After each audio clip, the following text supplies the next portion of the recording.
I'm Jesse Wilson, and my fancy talk title is supposed to get you the mood of concurrency, of course. And I've got a few things I want to talk about today.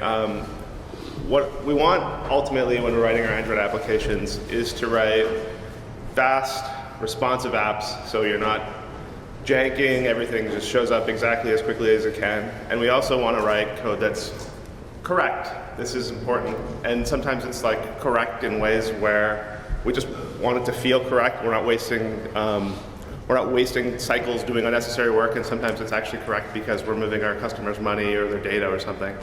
We want to not corrupt it. And so what I want to do today is sort of like talk through my journey of understanding concurrency and maybe explain how, if you think about it from the bottom up, then the systems sort of make a little bit more sense.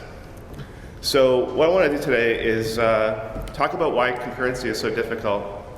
I'm going to take a tour of a bunch of different concurrency APIs, and then I'm going to just give like a really short recipe as to like how to actually do concurrency. I'm going to basically talk for 2/3 of this talk about what makes it hard, how everything is trying to hurt you, and then I'm just going to say this is the one way you can just, if you write your code like so, then you don't have to think about all these hard problems ever again. So when we're writing concurrent apps, we're thinking about our programs as almost like mathematical models. They're very logical. When you're doing things on the whiteboard, you're thinking about sort of like classes and fields and Kotlin and Java, and everything is very abstract. You're thinking about business problems. And so your code is really, really abstract. It's all sort of like, what's the ideal for this data? But the computers that we run them on, which are in our pockets, are very concrete machines. There's no magic in how your code goes from being this like very abstract model into actual electrons and photons moving around inside of a physical device. And so it's this divide between our very abstract models and our very concrete phones that means that everything is going to be more complicated, and this mapping from the abstract model to the concrete machine is where all of the complexity lies in concurrency. One thing I think is like a really sort of surprising abstraction is that we often forget how everything in our computer and everything in our lives is really just particles bumping into other particles. If you eat a sandwich, it's just particles going in your mouth. If you make a long distance phone call, the sound of your voice vibrates the speaker or the microphone. That gets converted into an electrical signal. Those photons travel all the way to the recipient of the phone call, and then we vibrate another speaker on the other end. And so there's like, even though when we're thinking about it, it feels really instant, and it feels like, oh, I'm just Skyping somebody, every aspect of this thing is really just like a bunch of particles that we've written computer programs to direct those particles to do a specific thing. So your camera is just particles that are getting, that are sensing light, and then they're turning those things into electrical signals. Your phone's screen is just LEDs that are signaling to your eyes. And so it's particles all the way down. There's no magic to it, and it's really easy to get lost in this, to lose sight of this. And so a lot of the things where our computer programs are doing surprising things are because even though in our heads these models are like perfect and simple, these molecules are very not perfect. They're slow, they're physical things that need to travel, and we have like really, really hard limits like the speed of light that things bump into. So for this talk, I'm going to take the Google Pixel phone, and I'm going to talk about it as our example of a physical machine that is actually running our code. And we think of it as this like idealized piece of glass. But if you open it up, it's actually just rocks and silicon that have been manufactured very, very precisely.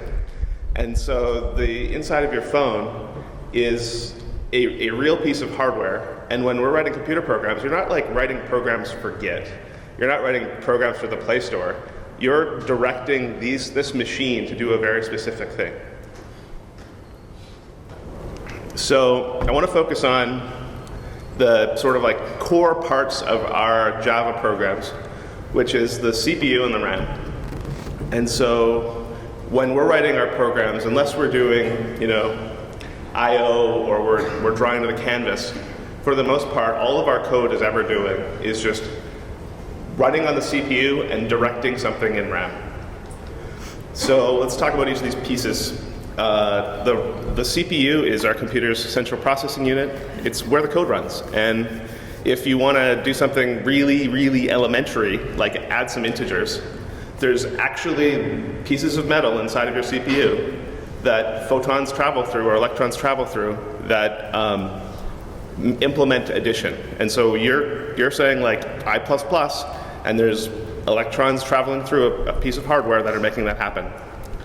And the RAM is, this is basically state. So random access memory is where the data is. And when you say something like new array list, what ends up happening internally is we allocate a space in this RAM and say this is where your array list will live for the duration of its life. And so a lot of the complexity in concurrency is that our code is bound to the CPU, but it's a directing state that lives in RAM. There is a little bit of state on the CPU. Our CPU registers, there are 31 memory slots in the CPU called registers, and these are just 31 different places on the pixel that allow us to store some values. And so whenever your program is taking some operation, the compiler and the runtime are directing data to be loaded from memory into these CPU registers, and that is where the work happens. The RAM is just a contiguous range of 4 billion bytes on the pixel, and you can read it and write it, and that's it. Most importantly, you can't do things like increment a location in RAM. What you do instead is you load that memory from RAM onto the CPU, increment it there, and then send it home. So I've got an example here. In my CPU diagram, I had 31 slots. In RAM, it goes all the way up to 4 billion. And so you get a real sort of sense for the scale disparity in terms of how much state the CPU can hold and how much state the RAM can hold. The CPU is really active, it's able to operate on things, and the RAM is very passive. It's just a place to store your stuff. If we were to do like a kitchen metaphor, the cutting board is the CPU. This is where all the activity happens. This is where the exciting stuff is. And then the RAM is like the pantry. And so if you want to cut a carrot, you pull it out of the pantry, you cut it up, and then you put it somewhere. And so you've got a very small amount of working space, but you can use this working space plus a bunch of storage to accomplish a lot of really interesting things. I want to illustrate this stuff with a really concrete example. And I've got this like impossibly simple program that I dreamed up, which is called a pixel counter. And I've got a program, I've got 3 pixels, and I'm going to painstakingly walk through what the CPU and RAM are doing when we count the pixels in a 3-element array. And so in this code, this is a incredibly simple program, I'm hoping, at least in terms of what we're thinking about in our idealized model. We have an array of pixels. Each pixel is either 100 or 200 to designate blue or red. And we're going to walk through every element of this array, and we're going to either increment the blue count or the red count. And I'm going to run this program to over 3 pixels. I've got 2 reds and a blue, and I'm going to create my pixel counter, and we're going to count it. And we're going to watch what RAM is doing and what the CPU is doing as we walk through this program. The exciting thing here is that we don't actually need that much memory space in RAM, and we will be able to get away with only 8 registers, and that means that this example is simple enough that we can just see everything all at the same time. I've annotated the names of what each value means in RAM and CPU. In practice, there's no labels on the addresses, but here we can see that if we imagine that my int array was allocated at location 1000 in RAM, and my pixel counter was allocated at location 1048 in RAM, and everything is just initialized to its values. So we've got two objects, an array and a pixel counter. And the pixel counter, if you open up the source code to the art runtime, you'll see that this is pretty much what the objects actually look like. So you're writing your very sort of abstract Java or Kotlin code, and this is what it is actually going to direct RAM and the CPU to do. So we've loaded up the constants on the CPU already, and now, if you'll bear with me, we've got some code to execute, and I'm going to be the world's slowest, most verbose CPU. So we're going to take I, and we're going to initialize it to 0, and I doesn't need to come from anywhere, it just comes from the code. And so we're just going to assign a value in a CPU register. This is really fast and free. And then we're going to take I, and we're going to say, all right, we want to run this loop. In order to run a single iteration of the loop, I need to know if I has already exceeded the number of pixels. So if we had an empty array, it would just short circuit the whole loop. One thing I want to show here that's really wonderful about IntelliJ is that variables that are purple come from RAM. So in this case, pixels.length, the purple part means we need to actually go fetch that value from RAM. And so what we're going to do is we're going to take that address in RAM, and we're just going to copy it over to the CPU. And it actually gets copied over. And right now, that value lives in two places simultaneously. The time it takes to copy it from RAM to CPU is very fast, but it's not as fast as it takes to do a single operation on the CPU. So the CPU can operate, run, I think it's 8 or 10 addition operations in the time it takes to load a single value from RAM. And so it will be a 500 millisecond animation on the screen, but it will feel like the CPU, like real nanoseconds are ticking away. So we got that, and now we're just going to compare I less than pixels length. We say, yep, it is, let's keep going. And so we're going to load a pixel from RAM, and now we do more of the same work. So we're going to say, pixels sub I, we know I is 0. We go all the way to memory. We say, okay, let's get 200. Let's load that up. And you can just prepare for how grueling this is going to be to execute this very short loop.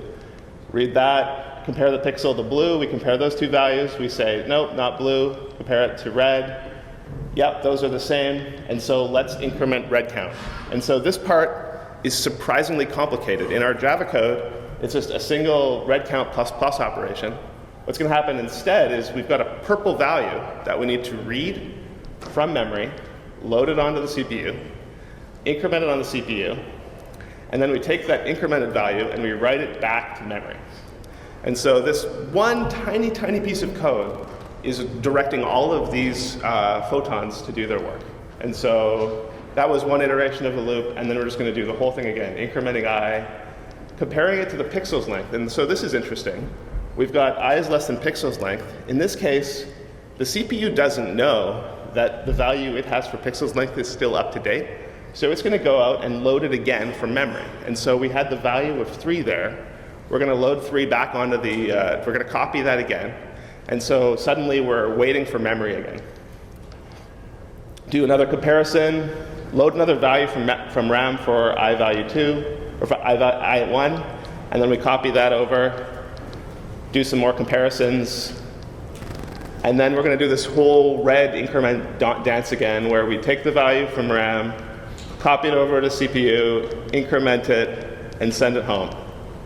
And so there's a lot of round tripping between CPU and RAM in this program, and fortunately my array is only size 3. When you're writing your actual Android programs that are working on megapixel images, you're going to be doing this millions of times. So load the pixel from RAM, pull it in. Now we're going to increment blue count. So we take the value 0 from memory, load it into its place in the register. Notice that in my CPU registers, I loaded red count and then blue count. It doesn't necessarily have any relationship with the addresses in RAM. Increment that, and then write that back home. Finally, we think we're done, but we actually have to go back and say, all right, let's see if we have any more iterations of our loop to go. We say, okay, pixels.length, that is 3. We pull that from memory again for the 4th time. We compare that with I. We know that it's not less than, and we can finally exit. So this, like, tons and tons of work shuffling data from RAM to the CPU, sending it back over and over and over again just to run our simple program. And so in this process, you can see all the times that we were doing work we didn't really want to do. Work we didn't really want to do if we were intending to minimize the number of data operations between CPU and RAM. So first category we have is these unnecessary operations, where we were looking at something like pixels.length, and we read that value 4 times, and so 4 times we copied that value from RAM to the CPU. We have repetitive memory access. So we're looking for the value at pixel sub 0, the value at pixel sub 1, the value at pixel sub 2, and every single time we go back and forth loading a value from RAM. This one is a little bit more interesting, that the memory access is inefficient because it is lazy. And so what happens here is that we knew we were going to need to load the value for blue count from memory, but we didn't do it until the very moment we were going to increment it. And so we didn't actually fetch that value until we were waiting for it. And so our CPU effectively stalls waiting for that value to be loaded from memory. And finally, a lot of our memory accesses were redundant. So we incremented read count and we wrote the value of 1 to memory. And then we incremented again and we wrote the value of 2 to memory. And that value of 1 that we wrote to memory, that entire write was unnecessary because we ended up overwriting it later anyway. And so throughout this process, the CPU and the Android runtime are both doing all of this work that just feels unnecessary. So let's totally cheat, right? If you're selling CPUs and you want to have fantastically fast phones, we can cheat, and this is what happens. I'm going to rewrite this program in a way that is behaviorally identical, but it's actually going to have a completely different set of runtime characteristics. So rather than loading the values for blue count and red count and incrementing them on every operation, I'm going to create a new implementation of this method, and I'm going to load the values of the pixel array, the red count, and the blue count. And here I'm using the R suffix to suggest it's a register. So I'm going to load those values once. I'm going to do my entire loop. And at the conclusion of my loop, I'm going to sort of like flush those values that I've read from memory. And in this case, you know, the difference is a little bit negligible. We have a 3-element array. But if this is a 10,000 element array, these optimizations tend to make a big difference. And then I just want to sort of like show you that there's a little bit more complexity even than this in the relationship between the CPU and memory. So we had 31 bits of memory in the CPU, which is, 31 longs. We can store 31 64-bit values, which is 248 bytes of memory in the CPU and 4 billion bytes of memory in RAM. And ideally, in a simplified system, when the CPU wants to go and read a value from itself to RAM, it goes all the way to RAM. You know, RAM is like physically in your device, they're about less than a millimeter apart. But that's a long distance in terms of us sending photons back and forth and wanting our machines to operate, at gigahertz. And so this is actually too slow for modern computers. And so what we do instead is we have this system called an L1 cache. And so we take 65,000 bytes of RAM, and we just basically remember some areas in RAM. And so if you think about the ways that you do disk caching in order to save loading entire images from the network, you'll say, instead of going all the way to Instagram to download this image, I'm going to save it on my local disk. The CPU and RAM do the same trick with this thing called the L1 cache. And so what this allows it to do is the CPU doesn't have to go the entire millimeter to RAM. It could just go half a millimeter to the L1 cache. This is a great optimization. And so the most important part here is that the L1 cache is faster, more expensive memory than RAM. The CPU is very, very, very fast, The L1 is slightly less fast, and the RAM is huge, but comparatively slow. And so, great optimization, but now we have further distances to read values from, and further distances to write values to, and more complexity, because now whenever we write a value from CPU to RAM, we have policies, like sometimes it will write from the CPU to the L1, and then later it will write an entire region from the L1 to RAM. And that's not all. On your pixel, there's also an L2. So we go from CPU to L1 to L2 to RAM. And the L2 is 1,000,000 bytes of storage. So when we need to go to a byte we've never seen before, it may end up going all the way to RAM. And there are these weird optimizations that happen in heavily tuned code where you'll get this thing called locality. And so if you're reading an array of values, and the array is like, let's say we're doing a bitmap, and we have an array of alternating red, blue, green pixels, and we're reading through the entire megapixel array. If we alternate the pixels in the array, then as soon as we read one color for one subpixel, it will end up loading adjacent data from RAM into the L2, from L2 and L1. And so we read one value and we end up basically getting 63 nearby values for free.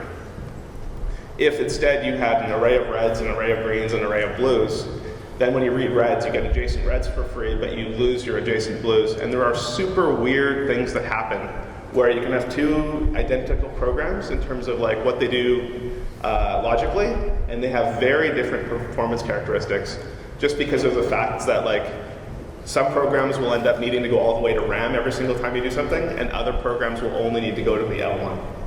These are called cache lines, and for the most part we don't have to deal with it. Most of the time everything just works.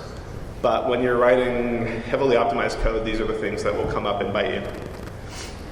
All right, so there's just a little bit more complexity. The Pixel is quad-core machine.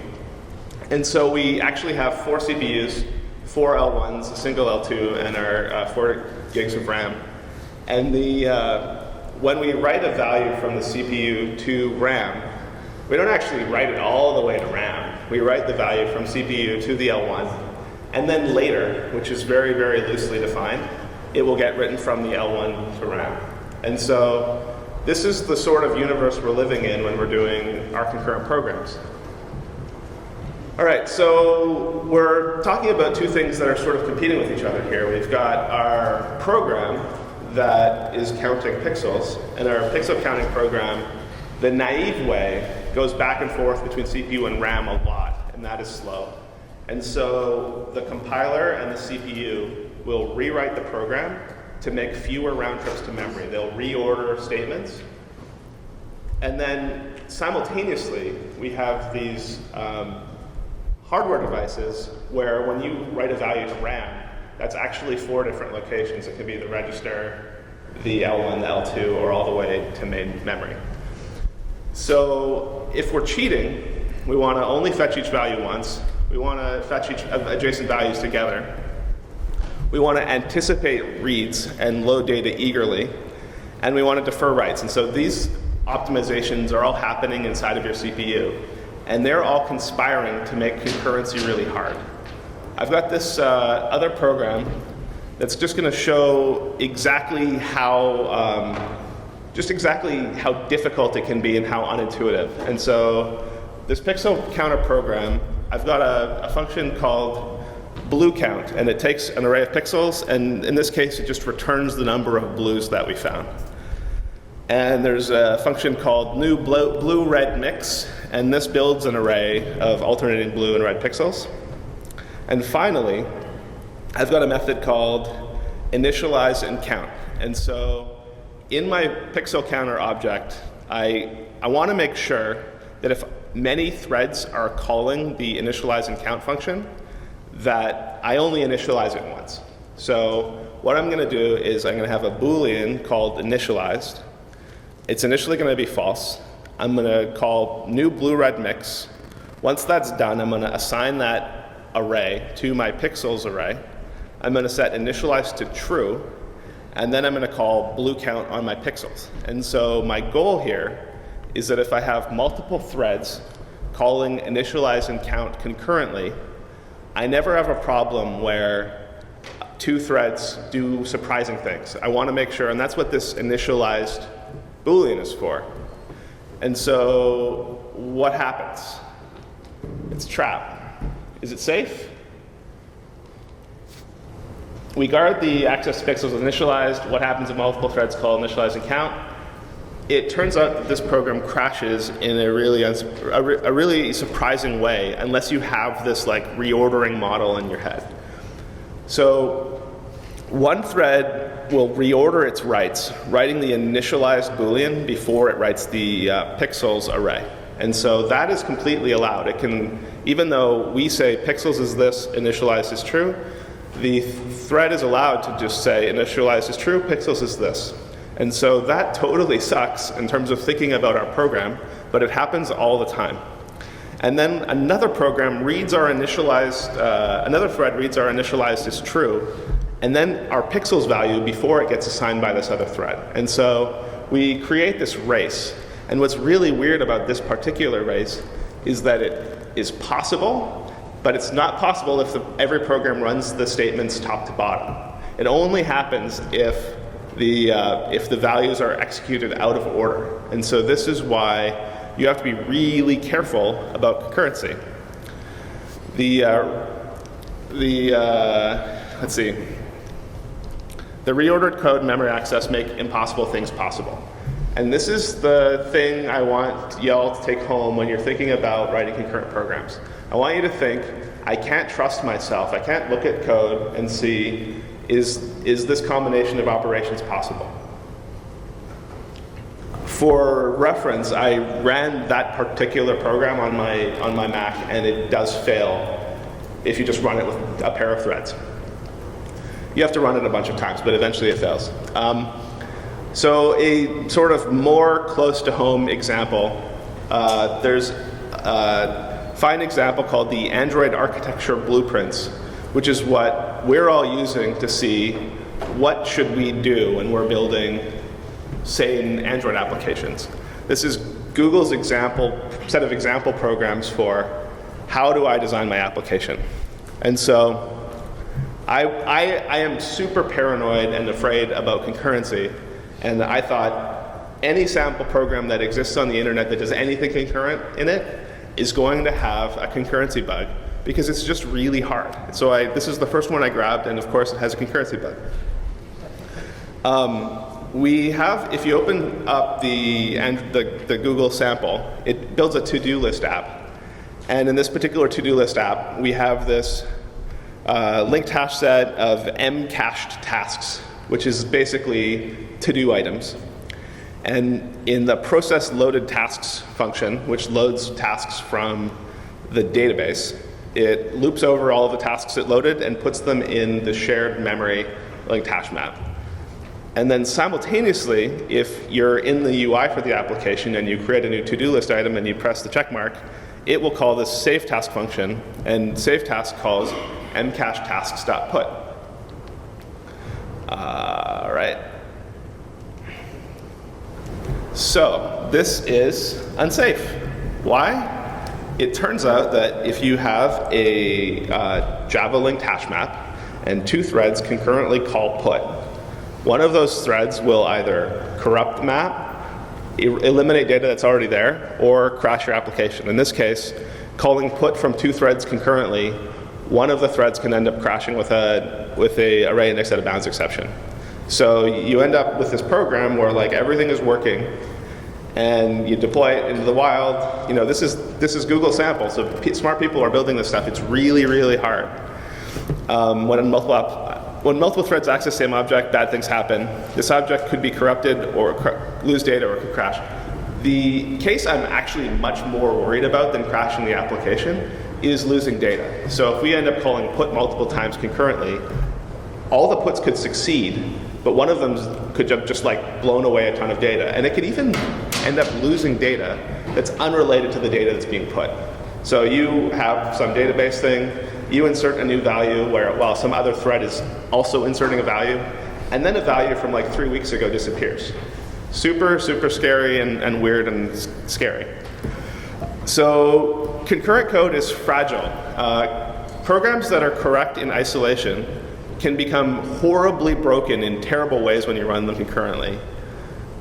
You can't unit test this. Like if you unit test each of these things, your unit tests run on a single thread, or if they do, even if you run them on concurrent threads, it's unlikely that you'll get the unlucky combination of factors that make things break.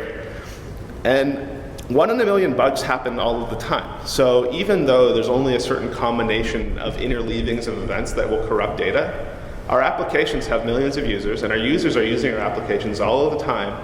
And so even if this bug only happens when a certain combination of events happen, the user has to press save at exactly the moment that the database is being loaded, that's happening all the time.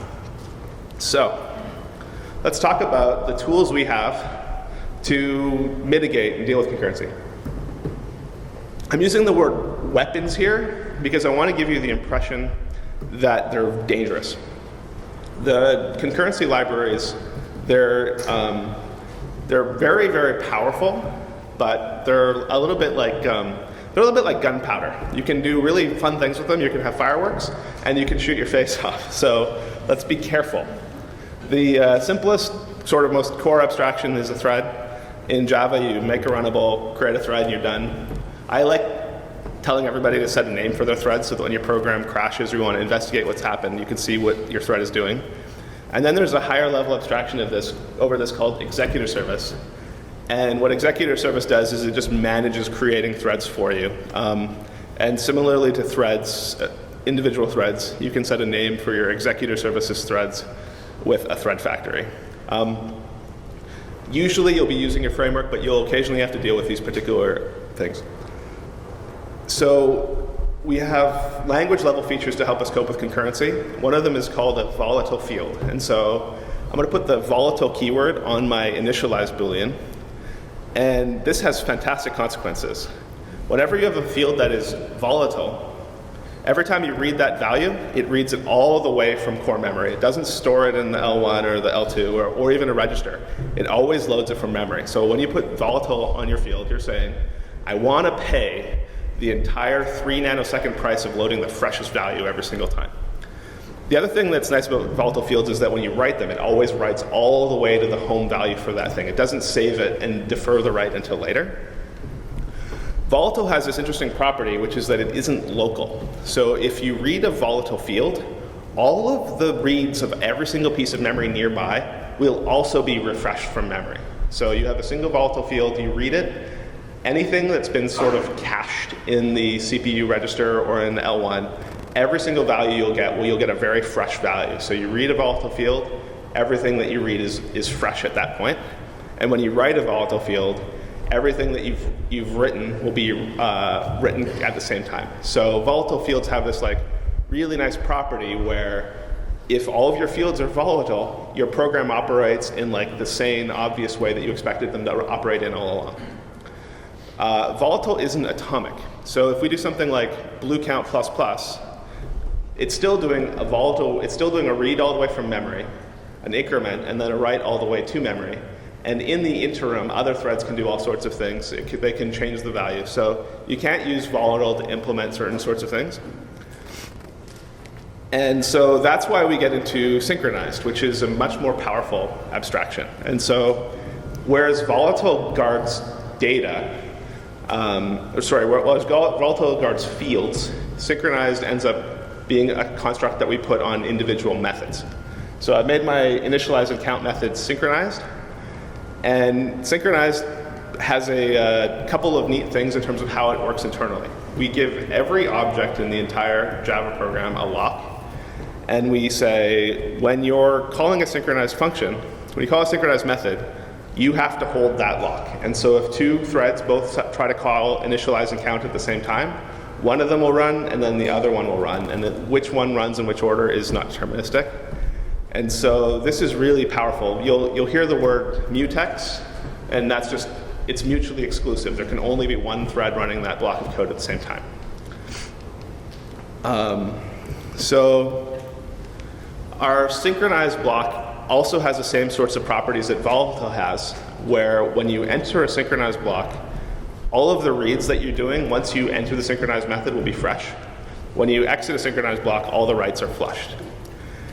And synchronized, this is my beautiful diagram to show you how synchronized is blocking. So I've got 3 threads here that are all just going to count the number of blue pixels in this array, and they're going to end up doing it not at the same time like we'd want them to, but they're going to end up doing them in serial. And so if you're doing something that's really slow, like making a network call, and you put synchronized on that, any thread that wants to access that same thing will wait until the network call completes. And so synchronized is a really dangerous way to keep your application fast. When you're writing code with a synchronized keyword, you have to be careful about how many locks you have. If you have too many locks, you'll end up having a situation where one thread holds a lock that another thread wants, and that other thread holds a lock that the first thread wants, and they end up deadlocking because neither thread can make forward progress. And if you have too few locks, then you end up having threads that are stalled waiting for other threads to get their work done. We use Synchronized in OKHP, and we have a 4-page design document explaining exactly which locks you need to hold to do which operation. It's one of the most complicated documents I've ever written, and I wrote it in order to figure out what my plan was, and then I consult it all the time whenever I'm maintaining it, just because this stuff is just super hard. There's a feature in Java called atomics. You can use atomic integer, atomic reference, and they're sort of like the best of both worlds. They're not blocking like volatile, and they're atomic like synchronized.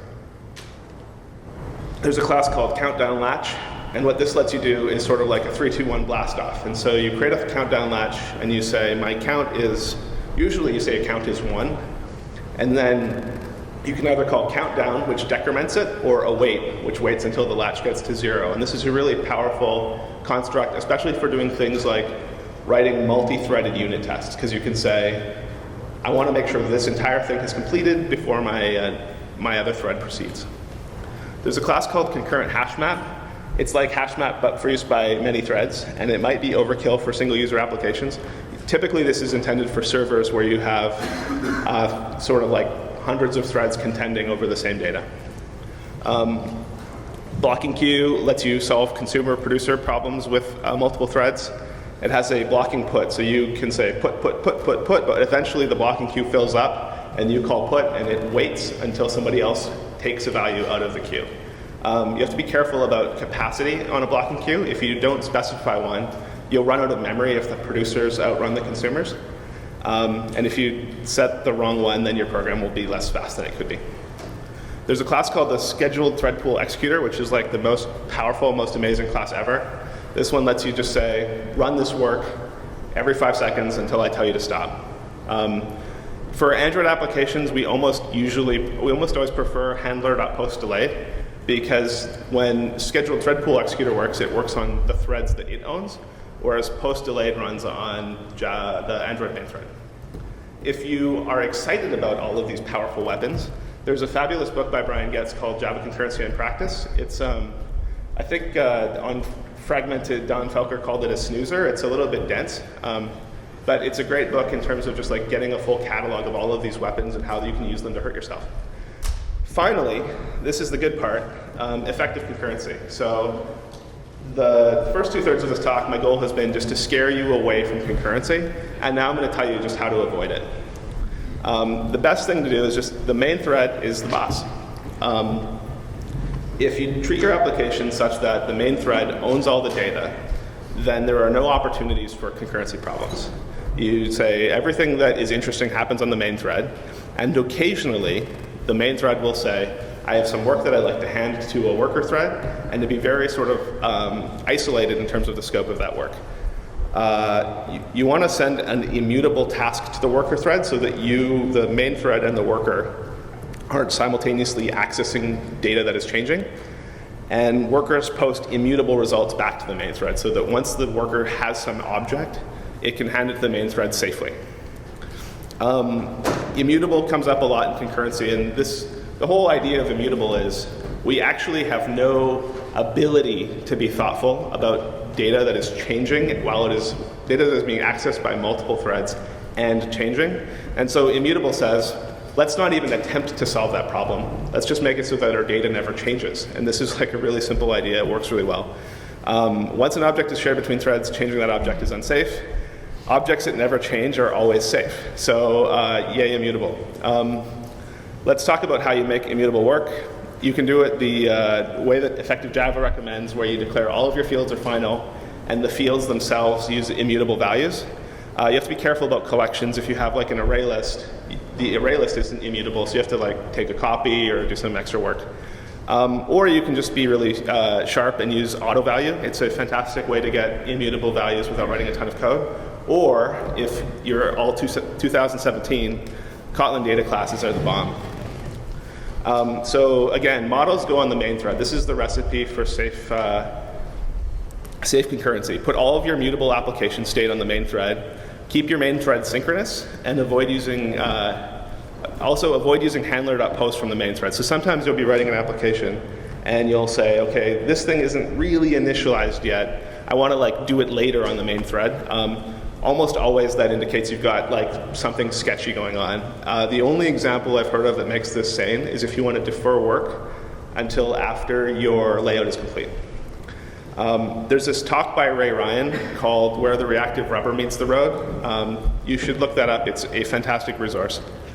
The models are on the main thread, and because it's Android, the I/O goes on the worker thread. And what we want to do is be really deliberate about posting work back to the main thread. So when you're writing anything that isn't happening on the main thread, you want to make sure that you're thinking and basically specifying which thread any given function runs on.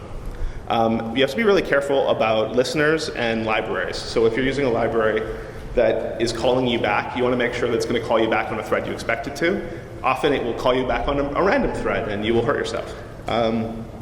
There's apparently some annotations that make this a thing that you can document, but this won't necessarily integrate with your libraries very well. If you're using RX, RX gives you tons of powerful weapons to hurt yourself with concurrency. One of the things I think really helps is to define a shared method somewhere called check main thread. And all this does is it crashes if you ever call a function from another thread. So you can create this function once. It will just basically be a safety belt for you accidentally calling something from a thread other than the one you expected to. And then when you get like a listener callback or an RX update from some event, you can just confirm that your code is correct, and this will be dynamic and safe. Jake Wharton has a talk called Managing State with RX Java that really provides a sane recipe for using RX in a reasonable way, in a balanced way.